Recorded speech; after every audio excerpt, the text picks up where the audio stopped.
Now at 9, the Greensboro Police Department gives a furry friend a second chance. How victims' families of the Parkland, Florida school shooting expressed themselves in court. And how one local business is supporting a recently retired Ball State professor. An update on the RSV vaccine and next steps. And a warm one already today, but I've got even warmer temperatures. How long we'll stick with the groovy 70s and more in my full forecast. Delaware County's only live television newscast from Ball State University's Unified Media Newsroom. You're watching NewsLink Indiana. Evening, and thank you for being with us. I'm Grace Benkowski. And I'm Kennedy Court. Greensboro Police Department has gained a new tool on their force. NewsLink Indiana's Tara Konieczny has the story. Chaotic, fast, and extremely sarcastic. Those are a couple words Officer Don Money uses to describe his colleague at the Greensboro Police Department, who has 4 legs, 1 floppy ear, and is a pit bull. He works so hard. He works harder than I do. Life wasn't always easy for Canine Jasper. He was hit by a car, adopted out, and returned many times to animal shelters from people that didn't want him. We took a chance, and I tell you what, I wouldn't trade Jasper in for nothing. Days away from being euthanized, someone saw something more in Jasper and wanted to give him another chance at life. An organization called the Throwaway Dogs Project took Jasper in to train him to become a drug detection dog. In our case, Jasper, he wants to work. He wants to find narcotics. So, ASPCA shelter data found that the #1 intake breed is pit bulls at animal shelters across the states. They are also the most euthanized. Don't underestimate, that breed.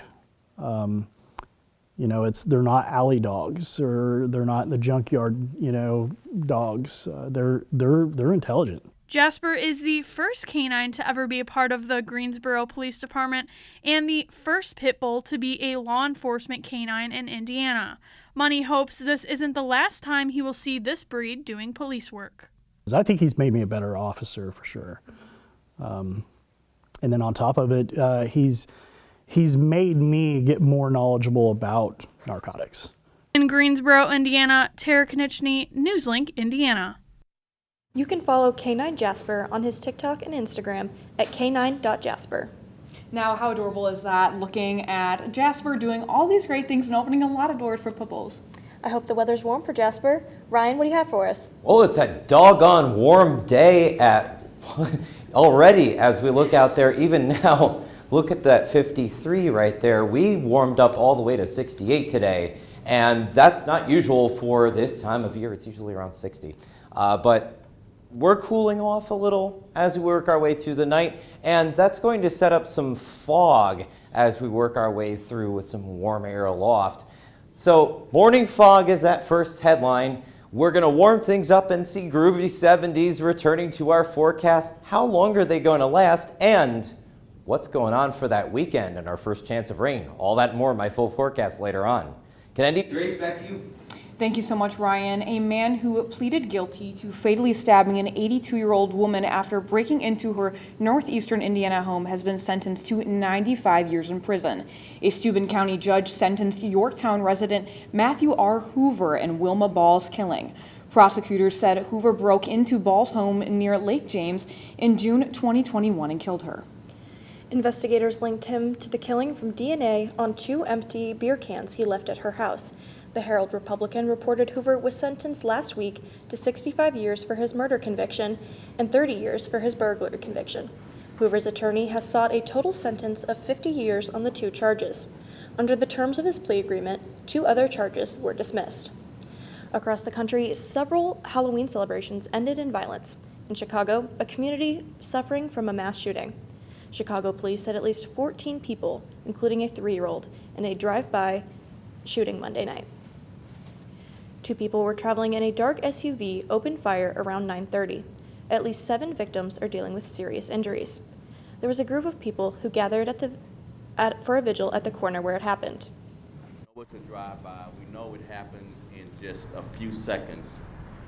It begins and then it's over by 3 seconds. The car is pulling out after driving by and shooting. Police say video of the scene shows the shooting took place in a matter of seconds and indicates there were at least 2 shooters. Investigators hadn't determined a motive as of earlier today. Parkland, Florida school shooter Nicholas Cruz is set to be sentenced to life in prison without parole. The 2018 massacre left 17 people dead at Marjory Stoneman Douglas High and sparked a national conversation on gun control. Today, victims' families had the opportunity to face Cruz in court. Teresa Robinovitz had pointed words for the killer of her 14-year-old granddaughter, Alyssa Aladef. I hope your ever-breathing moment here on earth is miserable, and you repent for your sins, Nicholas, and burn in hell. The jury spared 24-year-old Cruz from the death penalty after Cruz's attorneys argued that he's mentally ill. His formal sentencing will take place later this week. An overnight shooting in a private party in Houston left 1 person dead and 2 others injured. According to a source close to the rap group Migos, member Takeoff died in the incident. It doesn't matter how famous you are. You may not be famous at all. Anybody who loses his or her life is a life loss. And there are family members and friends who are grieving as a result.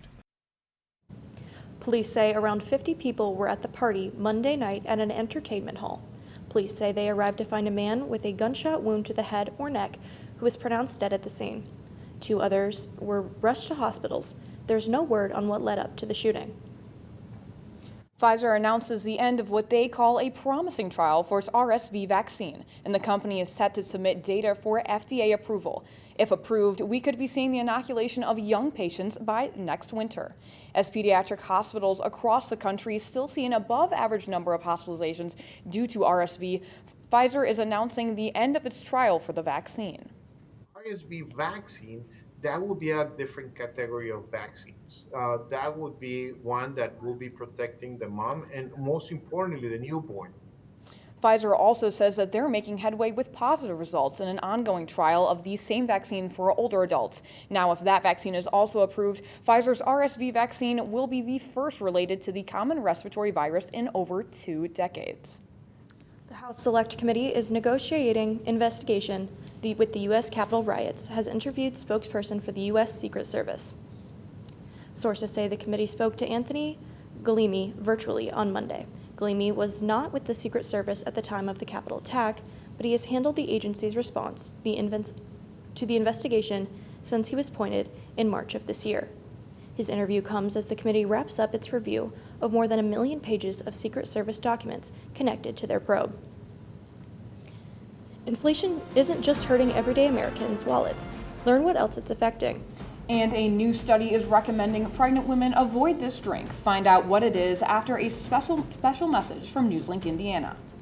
Election night is 1 week away, and NewsLink Indiana wants to bring you the latest. I'm Anna Chalker. And I'm Vincent Martorano. We'll bring you special team coverage on November 8th, live from the newsroom and across Delaware County. Don't miss any of the results. Join us at 9 p.m. right here on our Facebook page. Or you could tune in to Cardinal Vision.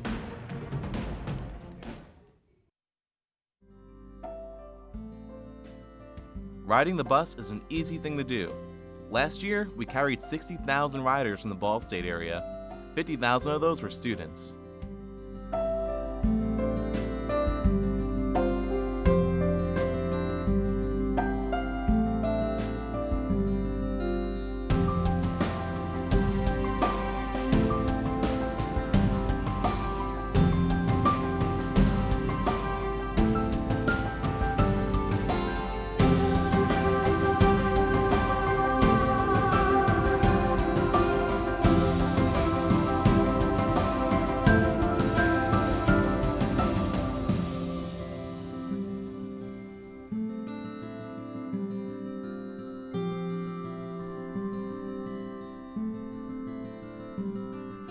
Anywhere you want to go, MITS will take you there.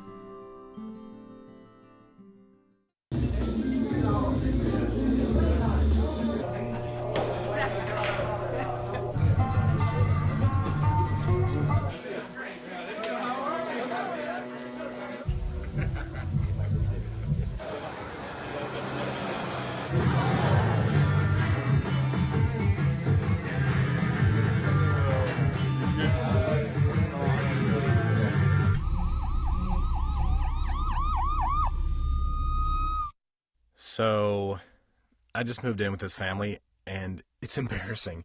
The little one, he likes to go outside and crawl around in the giant litter box. I don't know what he's doing. I mean, I was born and I knew how to use the litter box. Look at that. That's disgusting. Oh, poop already. You're making me nervous. Oh, okay, I can't look at this anymore. I really hope he grows out of this, for his sake. Welcome back. It's the start of a new month, which means that First Thursday happenings are coming this week. NewsLink Indiana's Zach Vance takes a look at how one business is promoting a recently retired BSU professor. The city of Muncie moves fast, especially if you find yourself downtown with the constant renovations. It's easy to overlook one of the parts that makes Muncie beautiful, the art. However, the city of Muncie helps promote it by hosting First Thursday, an event that showcases the artists of Muncie. Local businesses such as Gordy Fine Art and Framing have been here since the whole thing started about 20 years ago. This is Carl Schaefer. He owns Gordy Fine Art and Framing with his wife, Barbara. It was originally owned by Brian and Jenny Gordy, who were some of the originators of the event itself. This Thursday, Gordy is featuring art by David Johnson, a recently retired printmaking professor at Ball State. Johnson's main reason for displaying his art? It's just fun. It's just the most fun thing in Muncie. It's the center of the art world here. So why should someone take the time to stop somewhere like Gordy's? To Johnson and Schaefer, there is a world here. So it gives the people a reason to come out, come to downtown. Oftentimes they'll go to dinner afterwards, and it helps all of downtown, including us. First Thursday happens every month, rain or shine, on the first Thursday of every month. To find a full list of vendors, you can find it on Downtown Muncie's website. So, if you find yourself looking for a night out this Thursday from 5 to 8 p.m., make sure to take a stop at Gordy's. In Muncie, Zach Vance, NewsLink, Indiana. To find out more information, visit the city's website. Now in your consumer news, inflation isn't just hitting home with buyers and people with credit card debt. Uncle Sam is also getting squeezed by higher borrowing costs too. The cost to finance America's growing mountain of debt is rising rapidly as the Federal Reserve scrambles to put out the inflation fire by raising interest rates. $475 billion were spent in interest this year alone, which is $120 billion over last year's spending. The federal government has raised interest rates by 3 percentage points this year. And financial analysts say that if things keep up this way, the United States may end up paying more in federal interest payments than on the country's entire defense budget. With only 13 original printed U.S. Constitution documents existing, one rare first edition copy will go up for auction at Sotheby's next month. This is not the first time a U.S. Constitution copy has been put up for auction. Last year, at the most watched auction in Sotheby's auction history, a privately held copy was bought for a record of $43.2 million by billionaire hedge fund manager Ken Griffin. Sotheby's is hoping for the same reaction next month and expects bids up to $30 million for the document. If you are pregnant and need caffeine to get through your day, it might be time to think twice before you pour that cup of coffee. The American College of Obstetricians and Gynecologists currently recommends pregnant women limit their caffeine intake to less than 200 milligrams. A new study found that consuming even a small amount of caffeine while pregnant can impact a child's growth. Researchers discovered children who were exposed to caffeine before birth were on average shorter than children of women who did not consume caffeine while pregnant. An FDA medical device panel met today to review the clinical data about the accuracy of pulse oximetry in patients with darker skin. They discussed recommendations on using the device with people with dark skin tones and whether they should have labels noting that inaccurate readings may be associated with skin color. Pulse oximeters work by sending light through your finger. Well, folks, I've got a really nice forecast if you've got that first Thursday in mind. Clear conditions in 70s coming up. I'll tell you how long those last in my full forecast. Coming up next.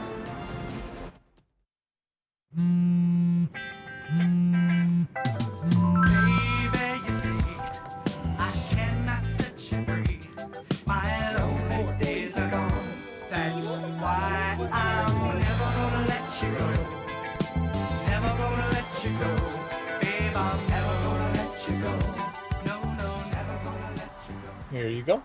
Thank you. Thank you.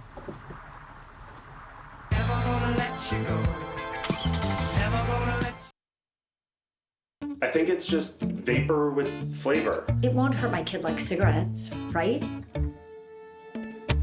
Vaping is safer than smoking, isn't it? There's really not even that much nicotine in them, right? My kid? My kid knows it's dangerous. Get your head out of the cloud. Today, nearly 8,000 kids will start vaping, maybe even yours. Learn.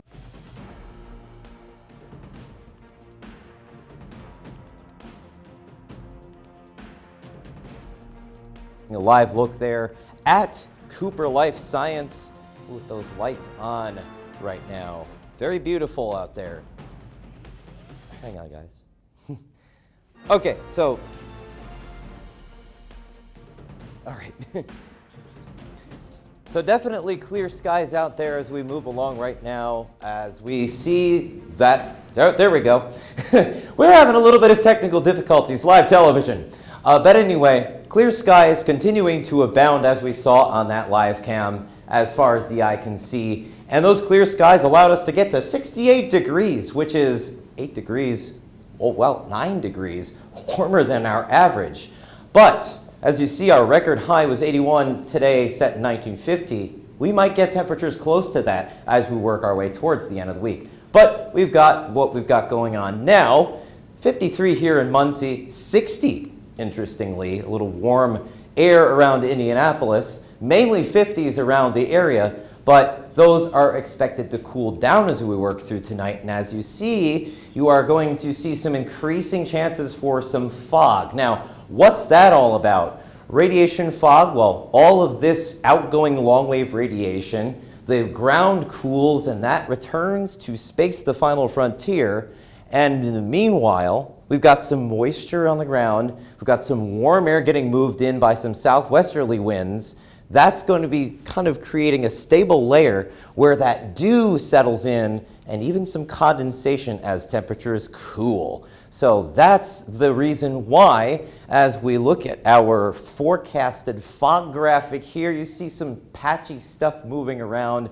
That is your fog. It could be dense locally. However, it's going to still be on the spotty end. It's going to clear out too very nicely as we work our way through the rest of our forecast for tomorrow. And a scintillating 70 degrees with some light southwest winds moving that air into the area. And then for, oh man, this is actually Thursday. We're talking about first Thursday, some very nice temperatures. Oh, I have some issues with my graphics here, but the point is we're looking at 71 to 72 degrees to start and then down to 59 at the end. Not too bad, maybe light jacket weather at the end, but not too bad at all.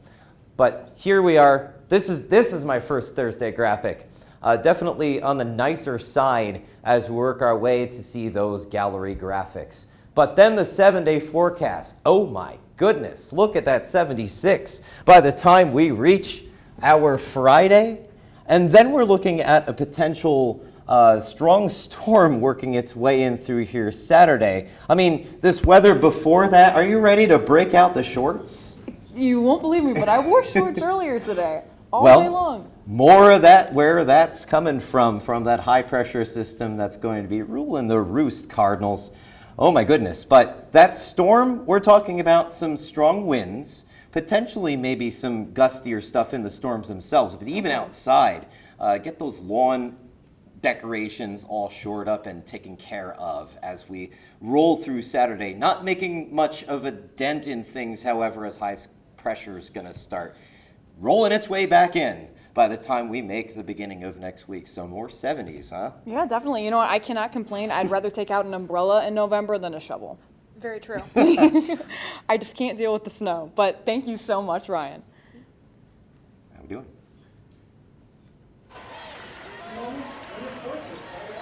As fall sports wind down. And I'm Zach Greer. We're live here in Worthen Arena to give you the update of Ball State women's basketball versus Wheeling next in sports. Here's your sandwich, miss. Oh, thank you. And your burger. Awesome, thank you. And your bowl of boiling water, sir.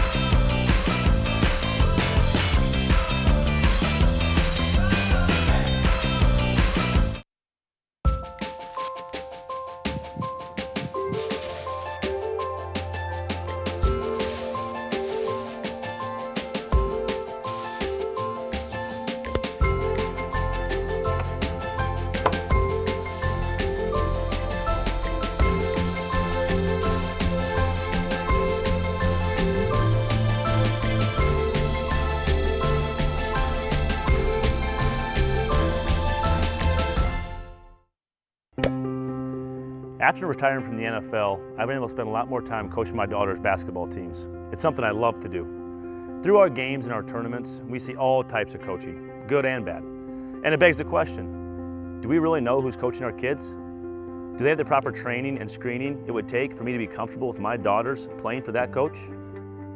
Our Youth Basketball Association made the decision to use trusted coaches to screen and train all of our coaches. I'm a trusted coach. Are you? So if one cat has 4 kittens who reproduce every 6 months, how many cats will there be in 5 years? Who's got it? Is this... What is that? Seriously? Who threw that? Cats are terrible at math, but they sure do multiply. Please spay, neuter, and adopt. The solution is 10. Welcome back to NewsLink Indiana. I'm Brendan Mullett with sports. The 2022-23 season is underway for Ball State women's basketball. NewsLink Indiana's Zach Greer joins us live from Worthen Arena. How's the game, Zach?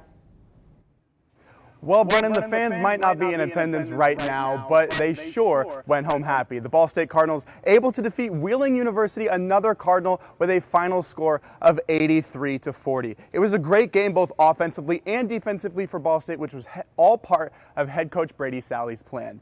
Now, coming into this season, the Cardinals finished 20-13 last year, making it all the way to the MAC championship game before unfortunately losing and placing their spot in the WNIT for the first time since 2018. This season, this team is back and better than ever, including all preseason all-first team guard Allie Becky, along with Anna Clefane, redshirt senior who missed the entirety of last season due to an injury. This team is also bringing in a lot of new faces, whether they are transfers or freshmen, so the team is looking better than ever. Now, the team was projected to finish second in the Mid-American Conference, but after this game today, the team is looking to do something for the first time since 2009, and that is to win the Mid-American Conference Championship. Now, the Cardinals will be finishing off their season, or will be starting their season next Monday as they travel to face off against Tennessee Tech. Live in Worthen Arena, Zach Greer, NewsLink Indiana. So much, Zach. As the women just wrap up their exhibition match today, Ball State men's basketball competes in their preseason match over the weekend. The Cardinals face off with the DePaul University Tigers last Saturday in Worthen Arena. The Tigers keep it close as Ball State leads 38-37 at the end of the first half. The Cardinals able to pull away in the second to defeat DePaul 87-60.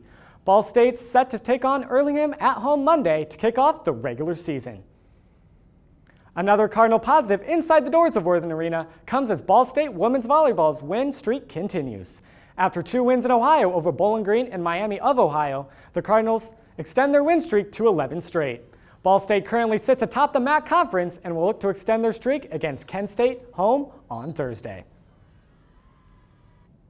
Speaking of the MAC, Ball State cross country finishes their MAC championship race this Saturday. The Cardinals placed 9th out of the 12 participating MAC clubs, but every runner able to earn a PR or run their second fastest time in their career. Ball State will look to continue to improve as they head to the NCAA Regionals on November 11th in Terre Haute. Ball State football also looks to improve as they hit the road to take on MAC opponent Kent State University tonight. The game marks the first of 4 straight Tuesday night games for the Cardinals.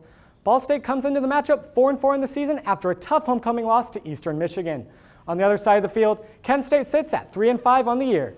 That game is still unfolding right now as Ball State leads 17-13 at the half. And guys, it was great to hear from Zach tonight. I think he did a tremendous job. It's great that basketball is back in Muncie, Indiana. Yeah, definitely looking forward to it. I haven't been to a women's game yet so far at my time at Ball State, but I'm definitely looking forward to the season. I'm planning on heading to a few games myself. Yeah, for sure. Thanks so much, Brendan. A new subway incentive for flight passengers with bad luck. And an announcement from everyone's favorite heartbreak artist, up next.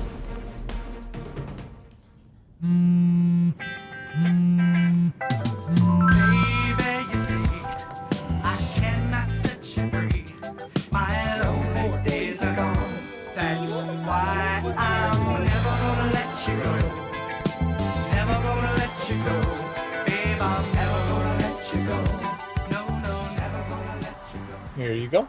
Thank you. Thank you.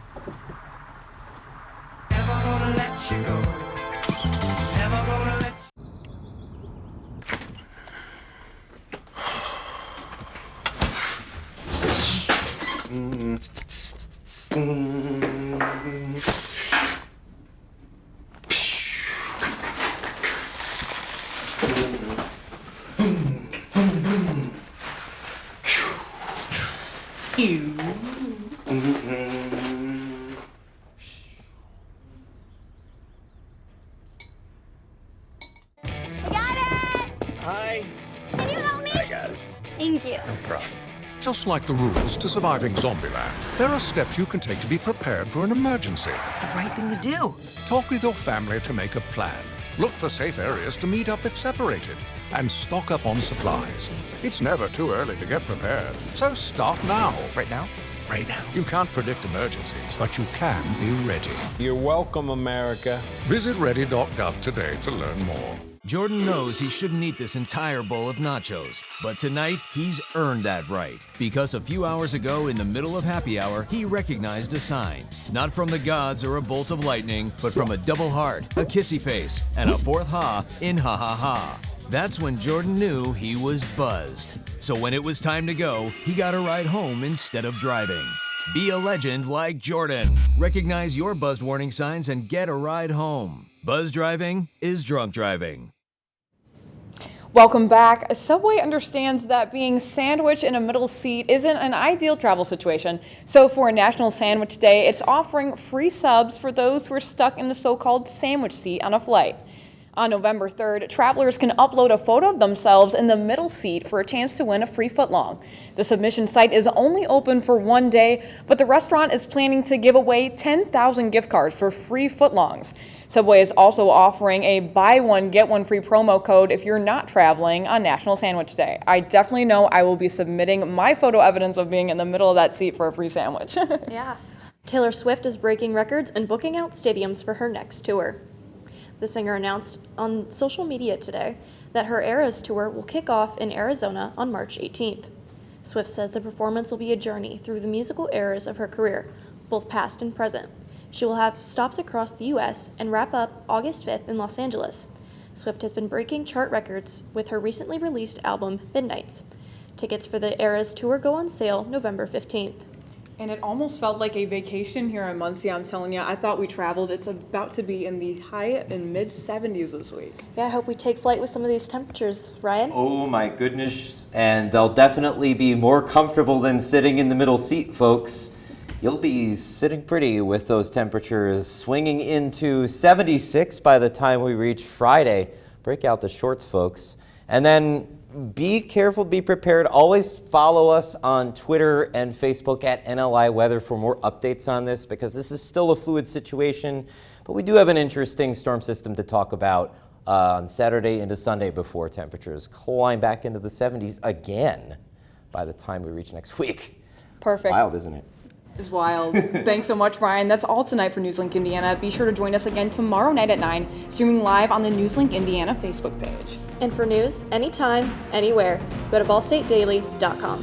Have a great night.